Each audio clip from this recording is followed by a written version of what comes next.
These are the voyages of the starship Enterprise.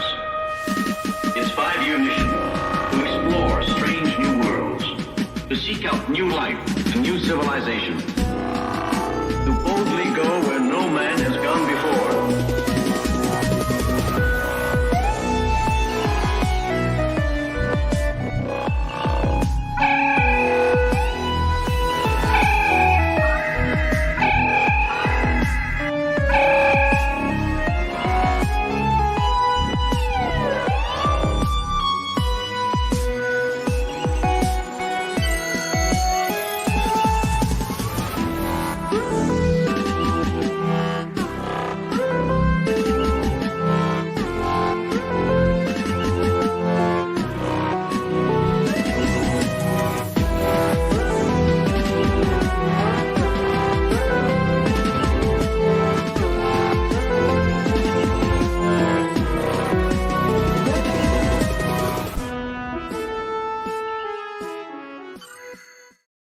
Good evening, everybody. Welcome to the Landing Party. I'm your host, Graham Nolan. I considered about doing this episode all in pantomime, but if you had to watch it, I didn't want to torture you with that as well. So we'll just start off with our captain's log, which is Stardate 2508.13. We're at episode 63, The Empath, written by Joyce Muscat and directed by John Erman. Joyce Muscat was fresh out of Cal State Berkeley, where she studied journalism and theater arts. She got the idea for this story from the science fiction novel, an excellent movie, by the way, When Worlds Collide. The story was about a gigantic planet that had broken out of its orbit and was on a collision course with Earth. The scientific community comes together to create a giant Noah's Ark rocket to save some and repopulate another world. The crux of the story is really about the decision and who makes it, of who lives and who dies, just as the Vians are trying to see if Jem's planet is worth to continue. Although, to put all their eggs in one basket or one person is kind of ridiculous, to be honest. What if their subject that they plucked off the planet was like a Hitler type? You know, they'd find out, there might be a whole planet worth of great people, and they pick this shit bag and they decide, no, we're not saving this planet.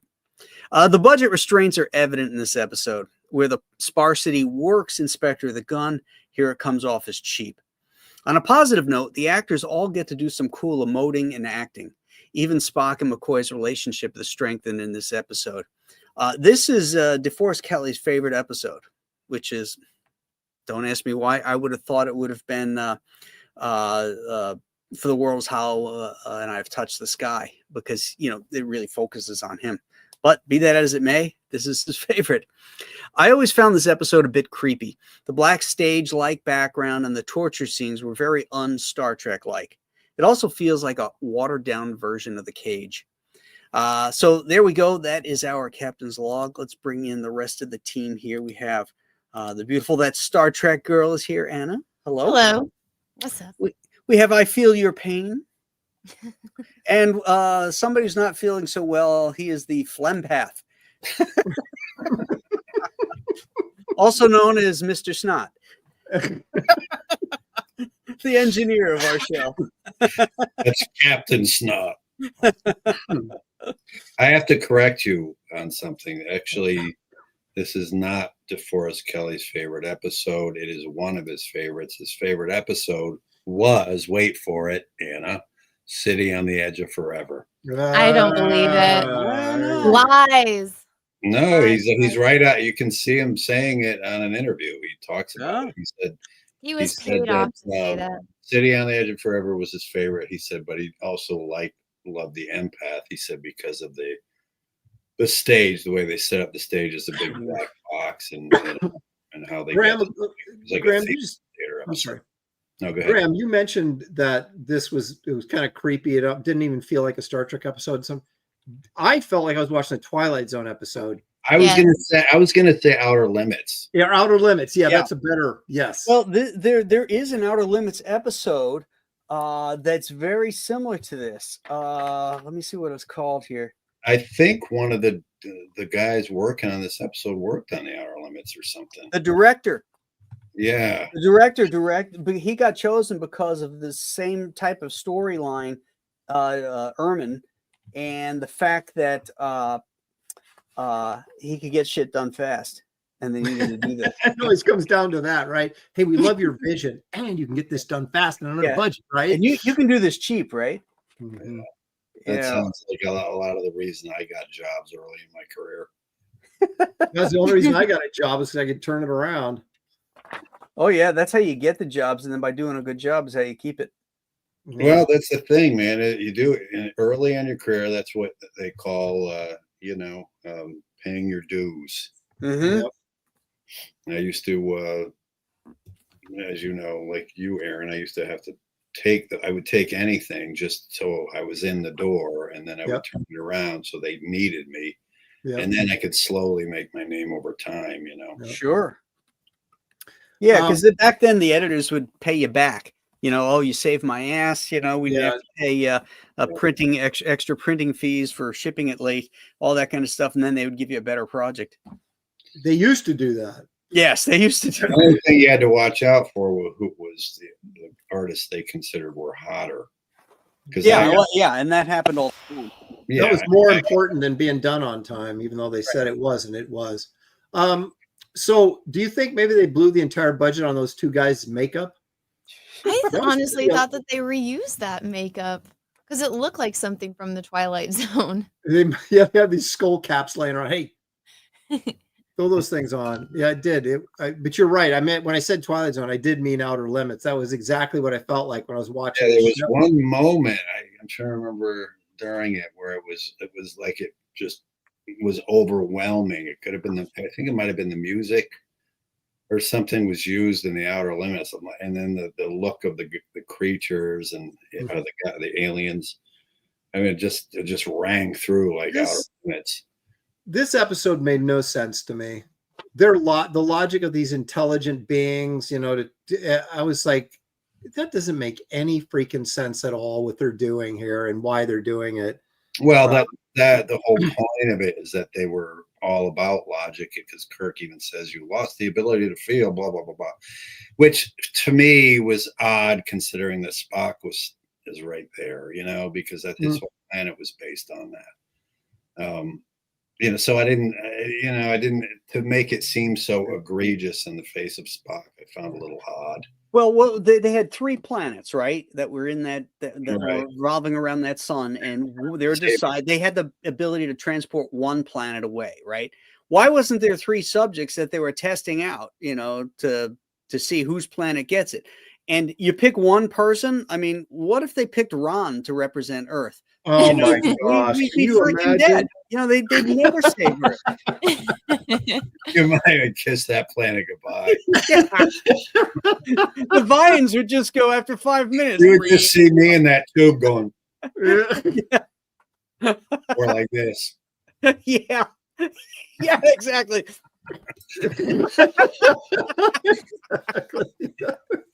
Or, well, I mean, so they were like, yeah. So they're just like testing random Earthlings that come into the galaxy until they find one that she's empathetic towards, or I don't know. And I thought the empath, the chick, Anna, sorry, but this stunk like or I should have had the scent of a woman writing this screenplay. I'm sorry, but I was just like, this is a chick episode. It was one. It is not a chick episode. I've always hated this episode. Well, it was trying to be a chick episode. The whole empath. Anyway, go ahead. Let's focus on the positives first. Yeah, we are like a $5 super chat for David L. Hold on. Let's focus on the positives first. We are $5 super chat.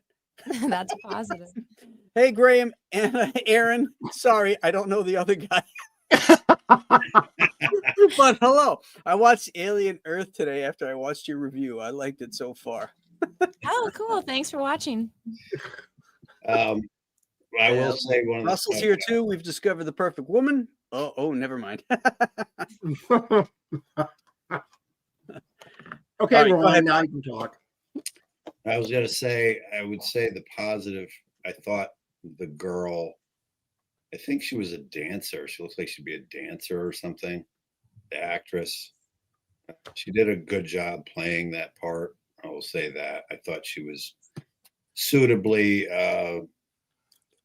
Naive. intriguing in that role. Yeah. She reminded me, like, remember Shields and Yarnell? Yeah. Yes, I Yeah, do. yeah. They had a, and you don't remember this, back in the 70s. If you were anybody, you had a variety show, and including if you were a mime, you had a variety show. And Shields and Yarnell was this couple that were mimes. Yeah, they were on And- every week, every Wednesday. Oh, Ronnie remembers the day. Yeah. they were on. He saw as a It wasn't a whole lot Yeah. back then. Oh my! It was actually fun. I saw them live in New York City. Did you really? Yeah, it was Wow. fun. I'd like to see them hail a cab on a windy day. on a windy day. The other positive thing I would say is that I thought it was a nice sort of introspection on the friendship between the three of them. Each of them willing to sacrifice themselves for the other, and then McCoy ultimately outplaying both him and Spock. I thought was pretty well done. I will give you thought that. that was great, That was too. the nice, they did really kind of reinforce that dynamic in this episode, which I mean we knew was there, but I don't think they've ever been maybe they have been in other episodes that high of stakes where they're fighting over each other to die. Well, for each particularly other. when Bones was dying and Spock was nursing him. And I thought that was a very, very well done scene. Did you notice that Spock sits down, he looks at Kirk at one point, and she looks over at him, at Spock, and she kind of looks because she senses some like this compassion he has, emotion coming from him. Emotion, and then he kind of catches her looking and he kind of turns away. I thought that was a really poignant moment. Yeah. And subtle. Yeah, very subtle. Yeah, very subtle. But well done, because it could have easily been missed. Mm-hmm. But I picked up on it, because of how well they did it, and that's a testament again to Nimoy's acting and her acting as the yeah. So there were positive moments. Yeah. I just think overall the feel of it overall was kind of off-putting. Again, some of the music this season drives me nuts. Yeah, the music's a little. I can't stand that. Whoever was doing the scores on these episodes drive me nuts this season. Yeah, the thing rating, I don't know what it is about it, but other than that, I do think there were positive things about it. Regardless, there were. There's always something positive in a Star Trek episode. Here, share my screen, Graham. Oh, ooh. Okay. Okay, this was my favorite part of the episode. Is this staircase right here? I thought it was the beautiful. Staircase. I love the set design. I really like spiral staircases, and I liked this. That was my favorite part of the episode. Well, if you liked it, you're gonna see it again. I know. In For the World Is Hollow and I've Touched the Sky. Yeah. Well, this is the other guys just kind of disappeared, but Kirk had to climb halfway up the stairs, then roll around and fall on the dirty floor, and then he gets zapped away. I like how he blows up dust off the screen and it goes up into his face. He doesn't even cough or anything. He just poof. But this whole season has this weird ethereal quality to some of these episodes. Yeah. I agree. They don't feel like the first two seasons. So there's a lot of episodes in this third season. And this one particular did not. I remember as a kid, I hated this episode mainly because it really disturbed me how they were torturing Kirk and McCoy. It really bothered me. And then it never felt like an episode of Star Trek.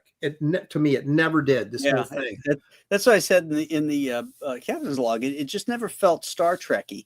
Right. It feels like they stuck Star Trek characters into the story. As you had said, it could have been an Outer Limits story.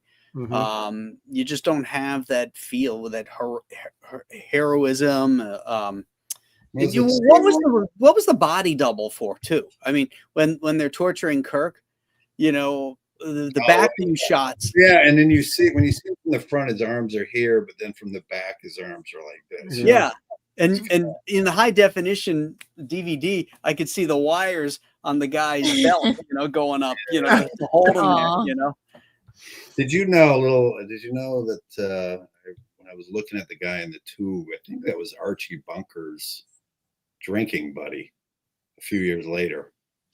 Which guy? The white guy or the black guy? The white guy played in All in the Family. Oh, He looked very familiar to me. yeah. He's also the actor, I think. He's also the voice of Boba Fett in the Star Wars movies. That guy? Yeah, the guy who was in the tube. I think so. If I Oh. remember my trivia correctly. How about that? Anna used to be the Star Wars Jason girl. Can Wingreen. you confirm this? I Yeah, don't know who look that that guy up. is, so I can look him up. I could be wrong about that though. Guy This in one the also tube. reminded me of Wink of an Eye quite a bit. Oh, he was on Archie Bunker's Place, the spin-off of All in the Okay. Family. Yeah, I knew I recognized. Yeah.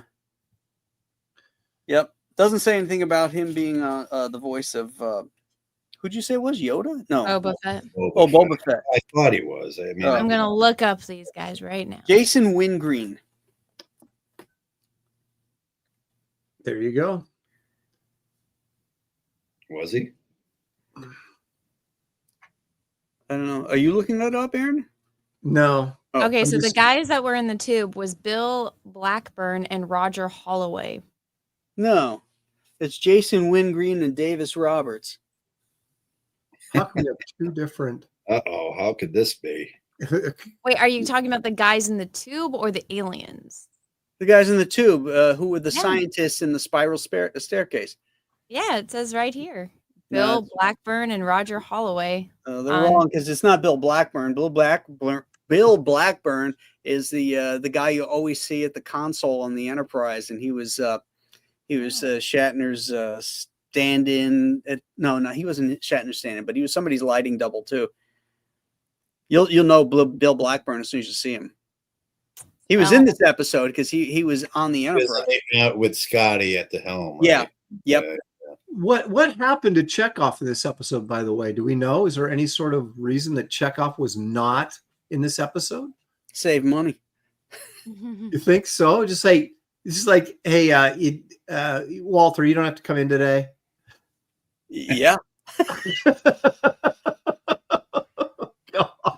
Can I you do. imagine? You know, they had to cut the budget 25% in the third season. It had already been dropped, like Oh, 10,000 in between the first and second season.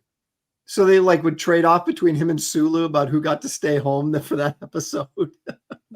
Yeah, what were they doing in their spare time when they weren't filming this? Like, Jesus. Yeah. They're 'Cause probably it's not doing, like they were really prolific actors, Yeah. working on all kinds of different things. Well, that is interesting because today, or television culture, whatever you want to call it, if you get a guest spot or you're a supporting character, you're generally in every episode, sometimes more, sometimes less, but you're generally in every episode. This was seemed like just hit or miss. Okay, get rid of Chekhov. We don't need Uhura this week, and it's just like, It must have pissed them off. When I would have been so if pissed. they were on the roster that week, and then Yeah, exactly. It's like you think you got a job, and then maybe you don't. It's more of a part-time gig, You know what I always wonder, and I was watching Wrath of Khan recently, Good for you. and I just watched my favorite, the one with the whales of the Voyage Home. Oh.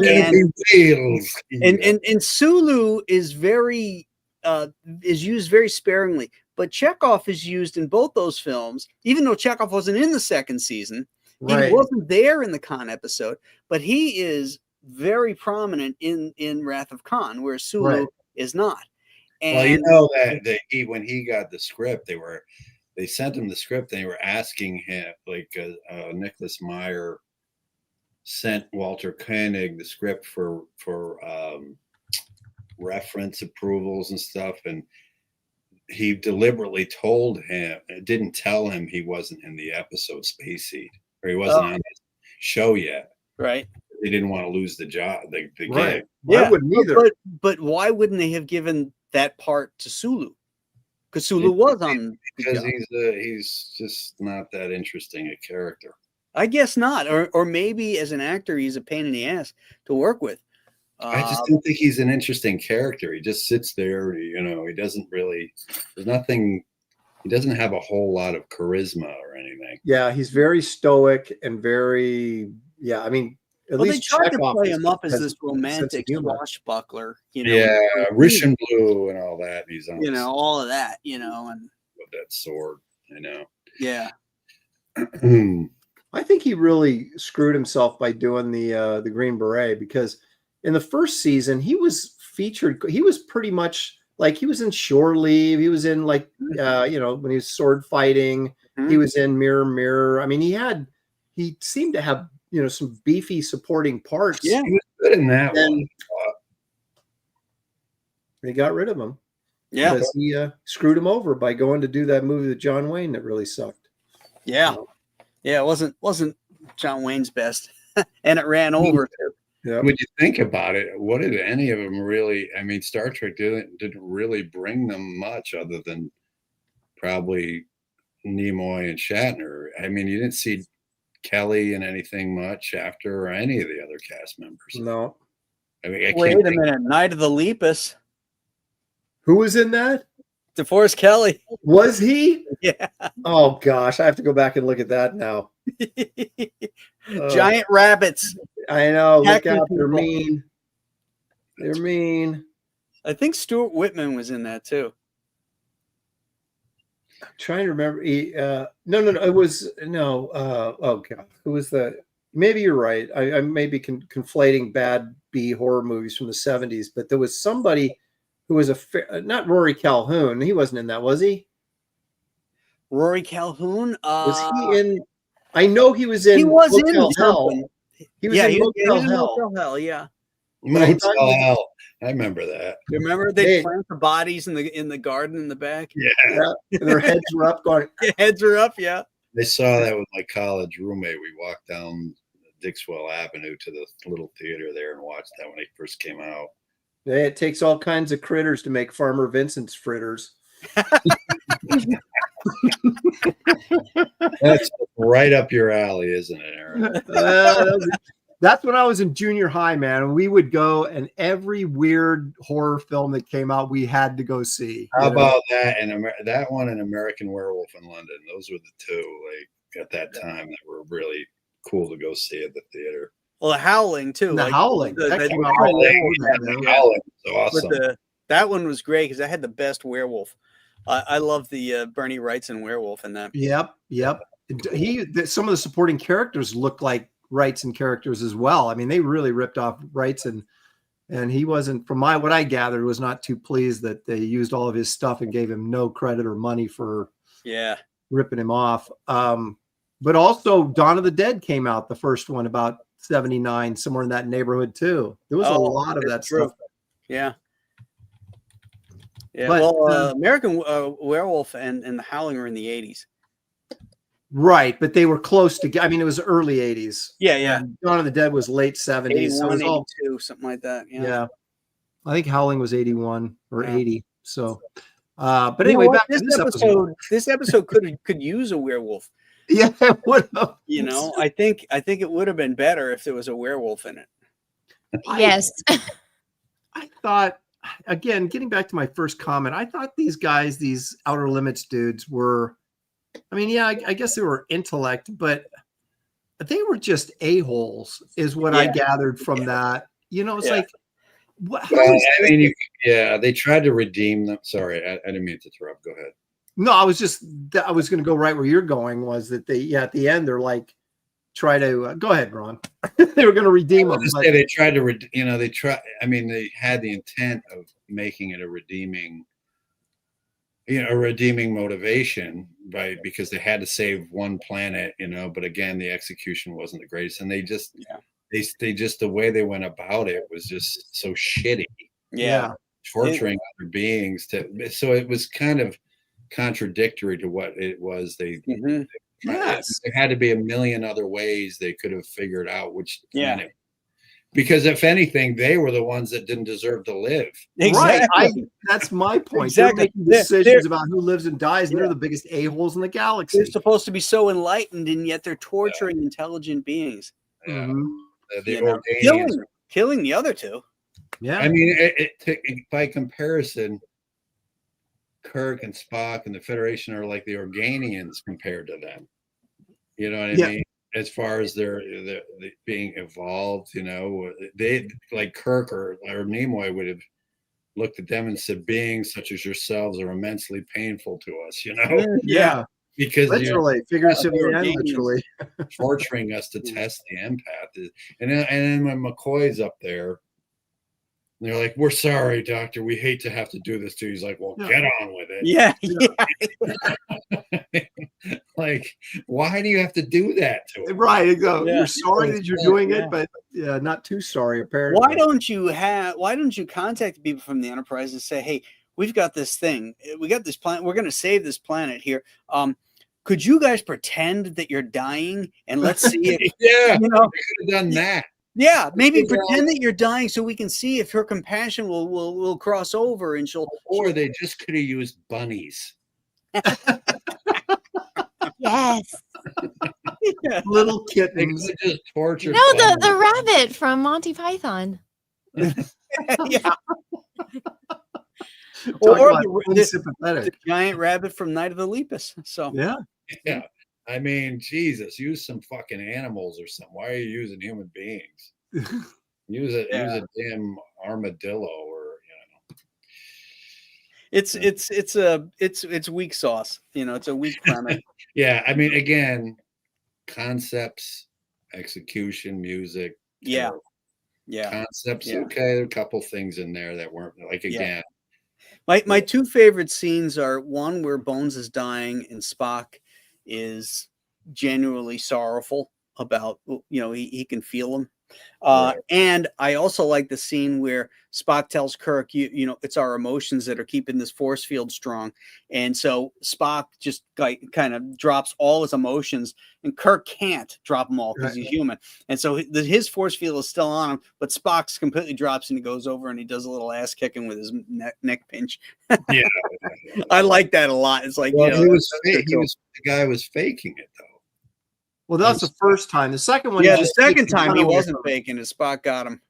Well, yeah, but he just took his gun away, or his Yeah. thing away from him. He grabbed him from behind and just took the gun Oh. away. Okay.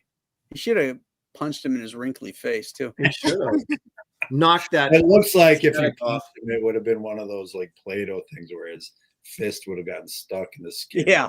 Yeah. Like the blob, he's crawling up his arm. He's like, What was that? What was that Dick Tracy character?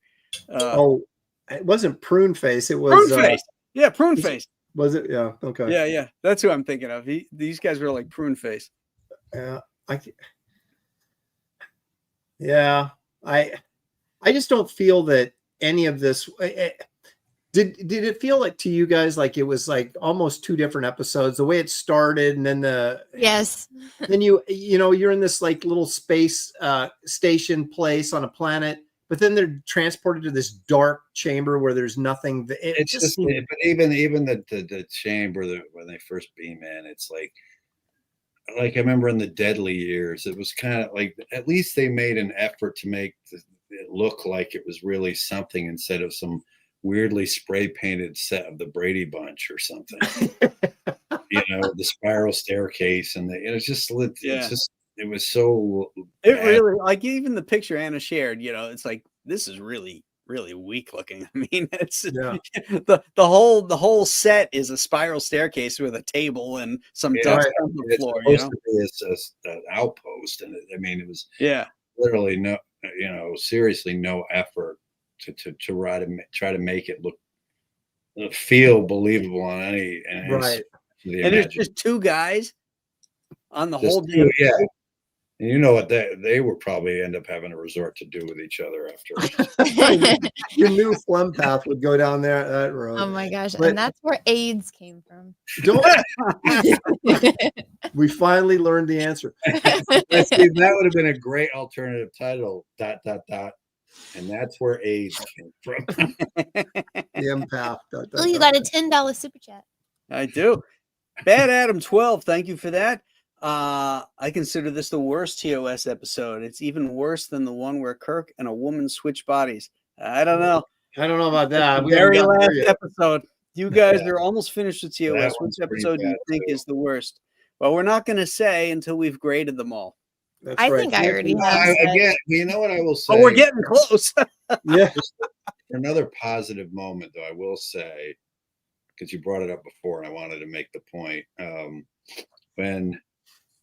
When you really realize that Spock had a heightened respect for McCoy at that point. One, because how much he cared for him when he was, Yeah. but it was because I think that his McCoy's bravery and willingness to give up his own life for them. Mhm. I think I don't know if it was just me, but I got the sense that they really played up that Spock's respect for McCoy in that moment for that reason, because it was always like this banter back and forth. But this episode was one where you really did see this affection he had, or Yeah. respect he gained for him. Yeah. So I thought it was good in that. And as far as the character evolution, I thought it was well done because you hadn't really seen that before in any of the episodes like that.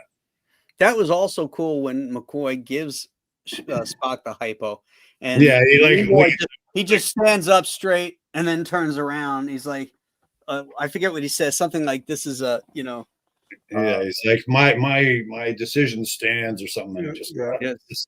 Your actions are illogical, doctor," or something I like said that.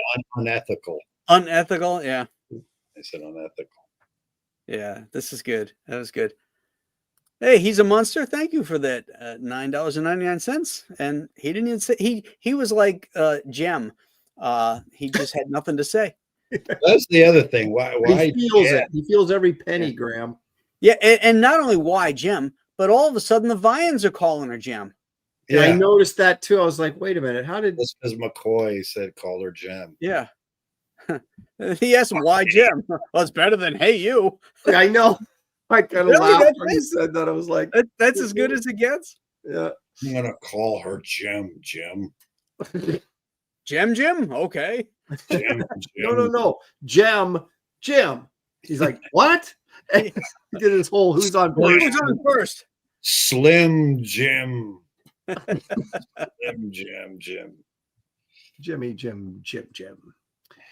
Yeah, well, Lynn Green says, compared to every episode of DIS, SNW, LD, Picard, PRO, and the 3 JJ Trek movies, this is Shakespeare. DIS, SNW. Oh, what? Discovery. Is there any part Discovery, of Strange New Worlds, Strange New Lower World. Decks, Picard, and what's the PRO? I don't watch this crap. I have I'm no not idea. sure what PRO is. I don't know, but I'll agree on that front. They are. Yeah. I actually Yeah. kind of like the first J.J. Abrams Trek movie. I was Even just though gonna they ask you. I was just going to ask you that, Aaron. Like, Well, they misrepresented Kirk especially in this, but because there was an alternate timeline where he was raised by like a foster dad who didn't really love him and all that kind of stuff, I thought maybe it changes. That I gave him a pass on Kirk because he had a different upbringing than he did, in the actual. Hey, Aaron, why are they building the starships on Earth? they instead of took in all space? of the. Sorry, Dumb, go ahead. I know. What'd you say, Also, Ron? what happened to Sam? Right. Sam's his older brother. They just Well, wasn't his dad? Oh, his older brother, right? He Yeah. would have been born. Oh, Yeah. What I was Okay. going to say is they took all of the things that were kind of cool about Kirk, and regardless of what you want, of being a ladies' man, they turned him into A frat boy. rapey frat boy. Yeah. That's all he was. He was just a because pain-in-the-ass that's frat the boy. way When you but look you at have him, masculinity now is to trash it that way. in the second pilot, where No Man has gone before, and he's talking to his buddy, he says, you were a walking encyclopedia or something like that, because he was always trying to get him, introduced into the girls and all that kind of stuff, because Kirk was nose to the grindstone, But again, you have a Kirk that was raised in a completely dysfunctional environment in this movie where he wasn't in the original series. So that's what I said. I didn't like it. his betrayal, like that's not Kirk, that's not Kirk. But then I was like, well, I'll give him a pass because this is an alternate reality Kirk. I Well, guess. Kirk as a kid was on that planet where Kodos the Executioner, killed half the population. He almost got killed. It was like being in a concentration camp, basically. So I don't think even regular Kirk had a super Well, great. that's a good point. That's a good point. I So just thought basically you're giving him a pass because it's an expression of how he was when he was younger, is what you're saying? no, I'm saying that he had an alternative upbringing. So I'm assuming that whatever factors were in his life, like with not having a father, I mean, let's face it, that makes a huge difference in reality and should in fiction as well. And so I figured, well, okay, so he's this rebellious guy. I just thought he was a different character with some of the same characteristics, but his command. Well, in fairness to the movie, that's more of a sign of a reflection of the times of the last 40 or 50 years. I mean, with divorce rates having skyrocketed since post 60s, where Kirk's representative of a World War II type man in a way, because that's how men grew up back then. But then post the birth control pill and then divorce rates skyrocketing and things like that. And there were a lot more fatherless homes. So it made more sense to depict him that way. I can't imagine him being depicted like Kirk in a modern movie, like Shatner's Kirk now. You know what's cool is I defeated the birth control pill because my mom was on birth control and I was like, Did it anyway. Look at you go, man. I made it through. You mean your sperm? You as a sperm? I could see her. Yes, me as my father's sperm made it through. I could see Anna's face on the sperm swimming. Their hair going. That laugh right there. Control. I'm coming to get out of my way. Where's that egg? Bam! Star Wars girl. I must be born. Oh, that's God, right. That's funny. That's a perfect example of the power of God. Yeah. There you go. Once you're born, you'll be born. You know how when the sperm hits the ovum and then there's that explosion of light? Yeah. Hannah would have been like, peaches.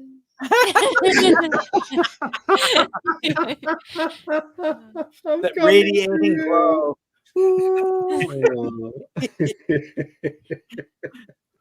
And then when she's in there, she would look back at us with that big smile she's got on her face, and she would wink. Wink. Look out, world. Here I come. Big rosy red cheeks of hers. About to terrorize everything.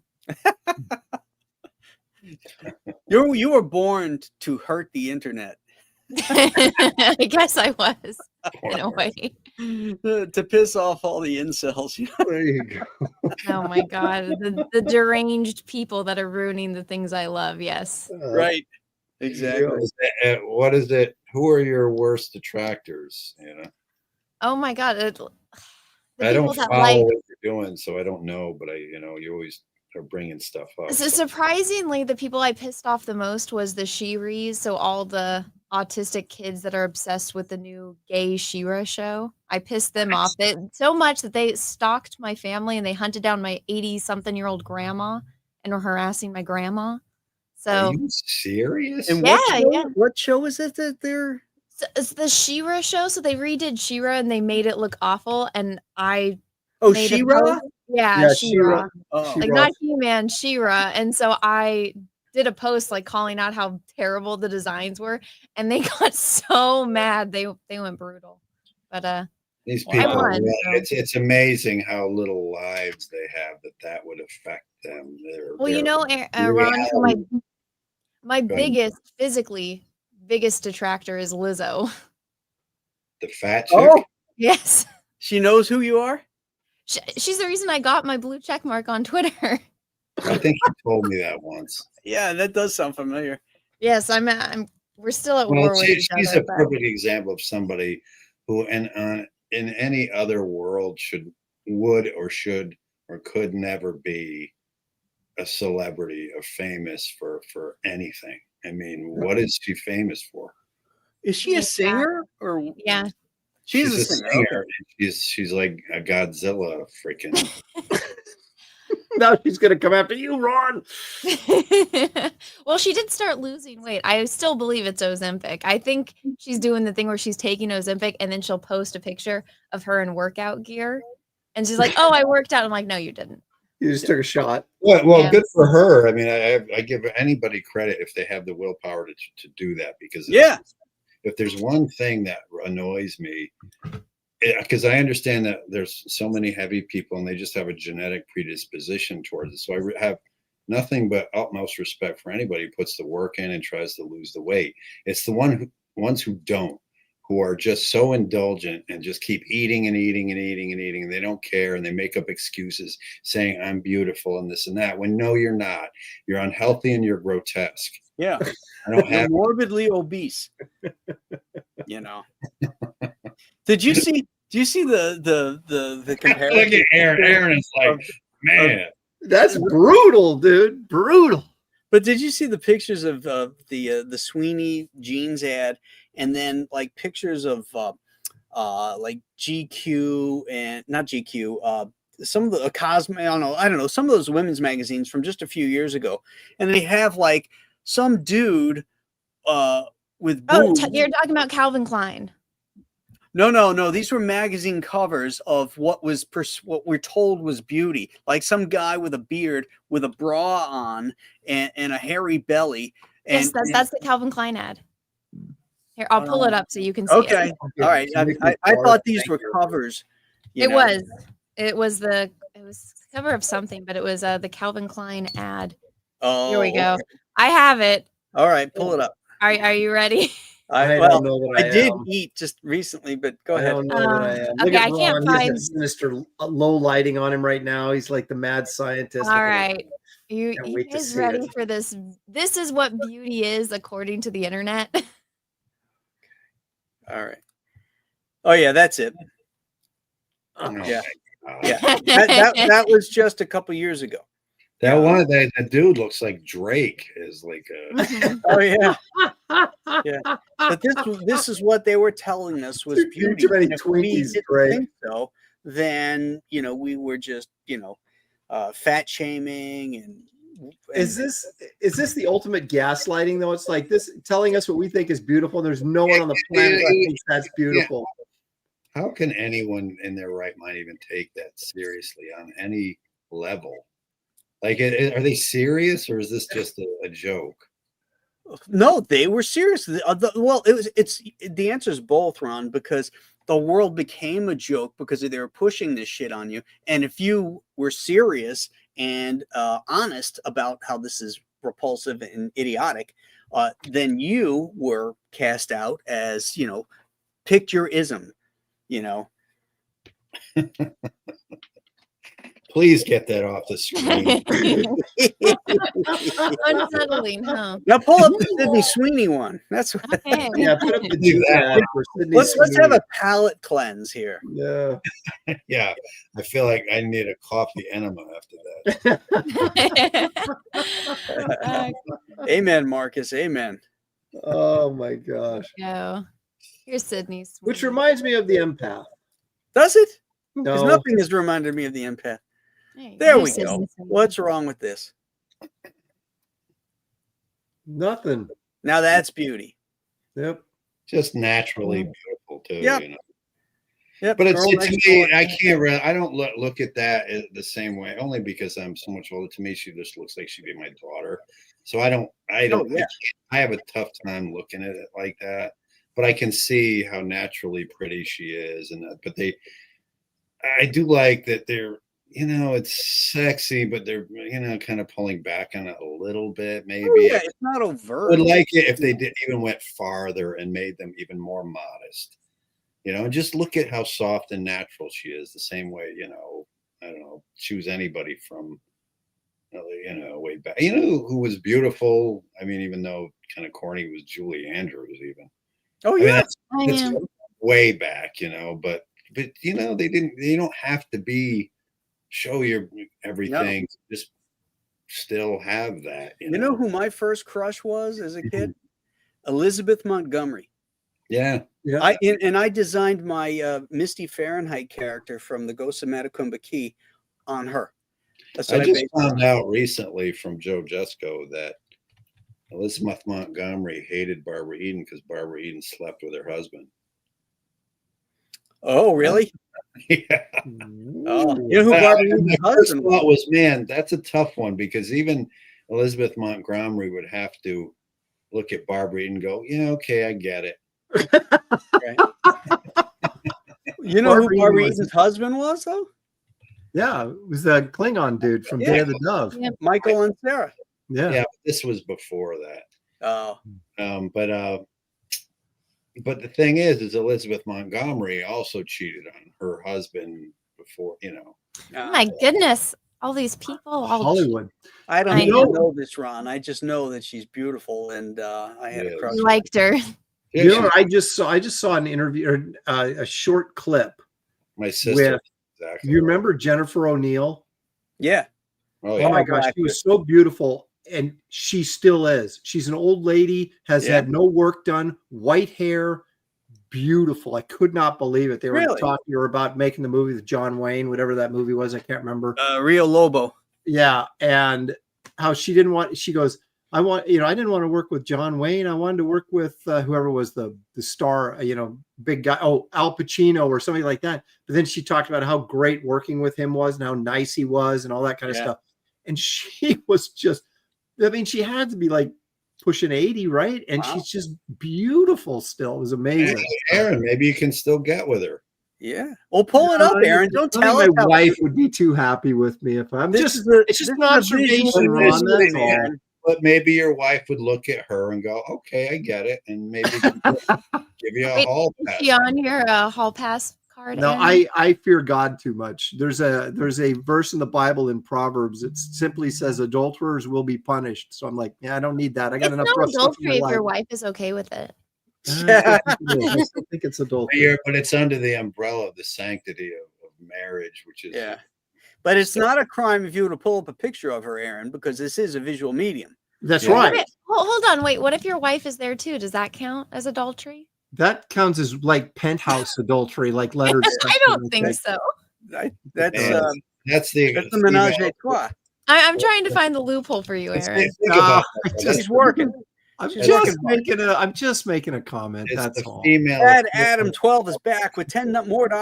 Did any of you old comic guys know or work with Harlan Ellison? I think he wrote most of the best episodes of Star Trek. Well, he only wrote one. I know he was a cranky old fart, but he was a great science fiction writer. I knew of him, but I never met him. I met him at Aaron met him. Oh, I met him. I have a great story. Oh my gosh, legendary story with him. Tell Bad Adam your story. Well, hey, here's Jennifer O'Neill. Is this a recent picture? I don't know how recent, but she's old. Look so recent to me. That looks that looks like she looks like she might be in her 60s here. 50s or 60s. Hey, but that's pretty good looking 60s, whatever. Let's see. Gonna look it up. I don't know. When was I don't know. A lot of these look pretty here. She's older here, but she's got to be. Oh, she still looks good in some of these old ladies. I mean, she's got to be like pushing 80 or something. Oh, Here's one where she's older. Oh, she's not even. Aaron, the funny thing is, Aaron, I could see you two together looking at her. Yeah, no, I looked it up. That's from 2024, so that's her last year. Wow. Well, then, God bless her. I mean, look at her in this picture right now, and look at how she's staring right into Aaron's eyes. Yes. Yes. And look at how she set up the two birds in the background, like looking longingly at each other, the same way these two were looking at each other. Oh my gosh! Like this, like Conan. Have you seen this standard? Two snakes. Two snakes. Oh, you, buddy. I can see it happening. You have one life. I say you go for it.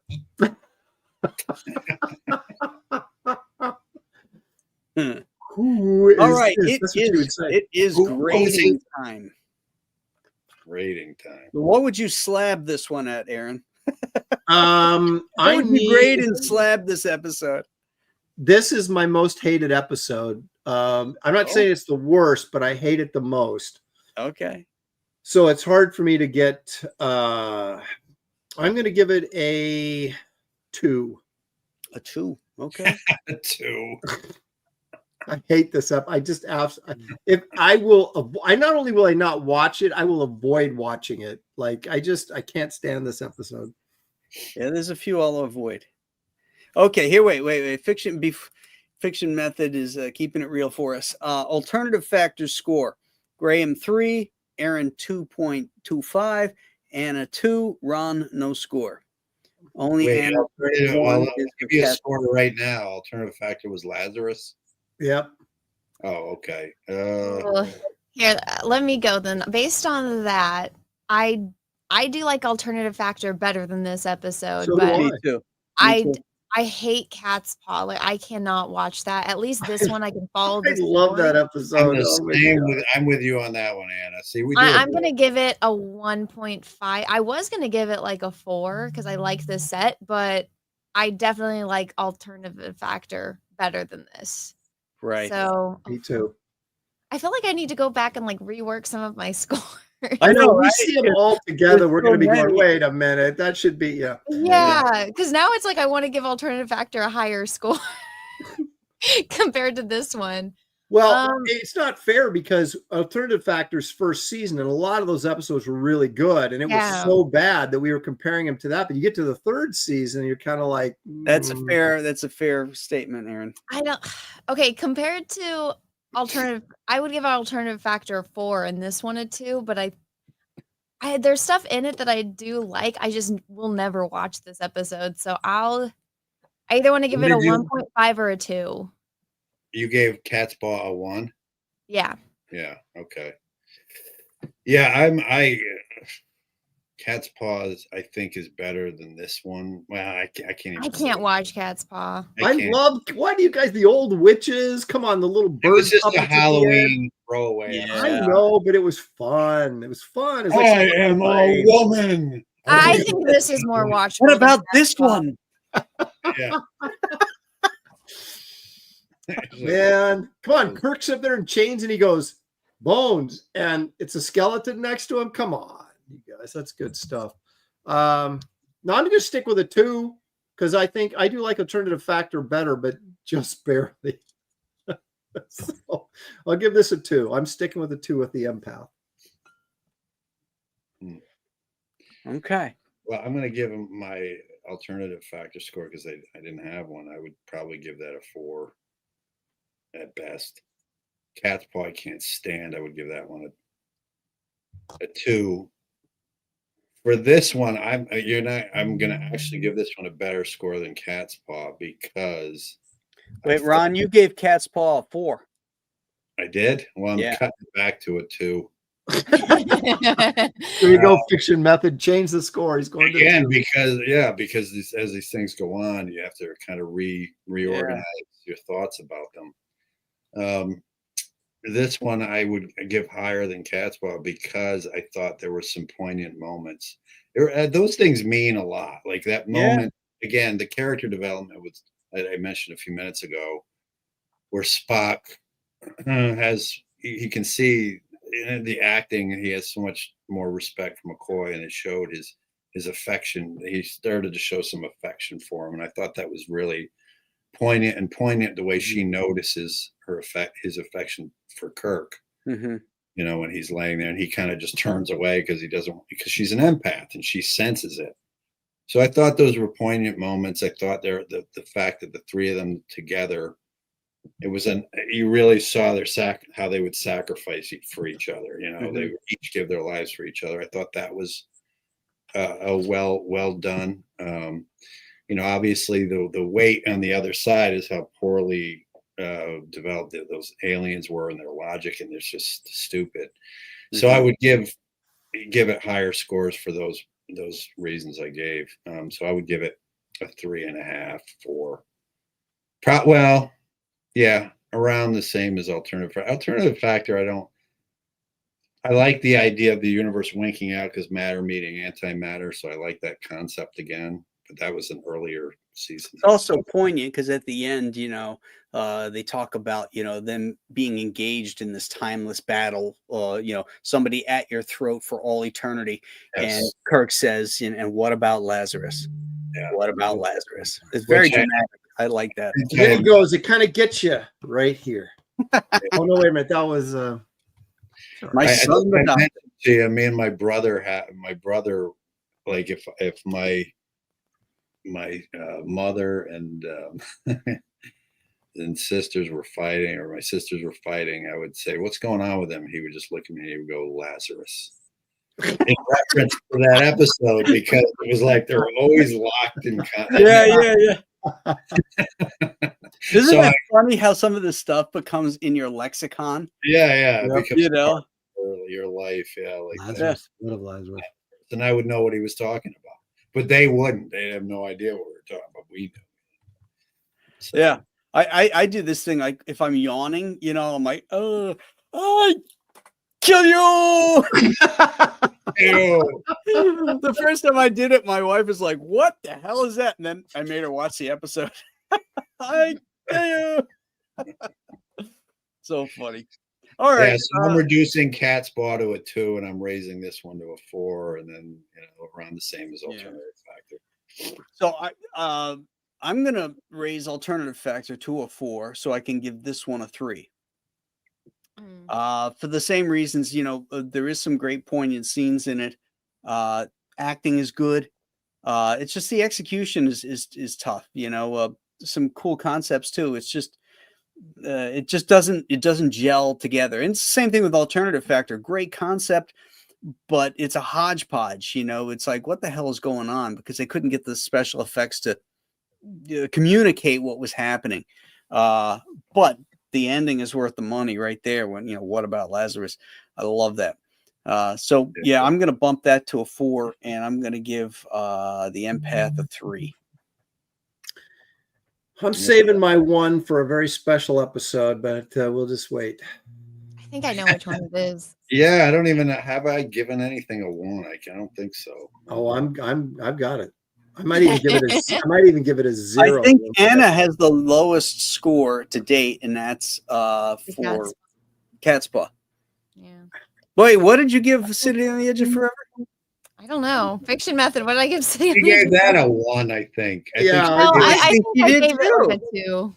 No, So you gave if you're stuck on an island and a videotape washes up, and you can only pick one, and one is Cat's Paw, and one is City on the Edge of Forever, which one do you cast back out to the ocean? She's gonna toss. Well, it doesn't City on matter the Edge because of I couldn't Forever. watch either of them because I don't have, a VCR on this island. Stop with the pretzel logic there. Well, Fiction Method said I gave it a 2, so do I have to watch them? Gotta watch one of them. You have to, because there's only enough power to watch one. Put it this way. Let's put it a better way, Graham. Anna, if you're at the edge of a cliff, all right, and your baby was hanging off the cliff by her fingers, or all right, let's not go so severe. Let's say Peaches, and the only way you could save him is if you chose which episode would it He's be? an adult. He can't save himself. Here comes the No, logic. the Vians have him. Stop being The so Vians have him forward. chained up. Choice. And they'll Oh, my- release him if you watch one of these 2 episodes. Well, you know Right. what? If both these episodes, one of these episodes, were going to save Peach's life, which one would you have to watch? Would you? I'd probably have to watch City on the Edge of All Forever. right. I Yes, hate knew that it. show so Small much. victories, Ron. That means Small you victories. love City on doesn't- the Edge of no, Forever the it- way you love She loves it. Peaches. She loves it enough to save her husband with it. Well, that You one saved I Peaches with City on the Edge of Forever. you know We what? have I agreed. hate it, but at least I can tolerate the story and watch it. And the whole time I'm thinking about all the ways it could have been better. Exhibit A. But Cat's Paw, it's just unwatchable to me. There I'm Even you when sorry, Spock says very bad poetry. Kirk says something helpful, Spock. Oh, it's good stuff. Good stuff, Very Anna. bad poetry, Captain. All right.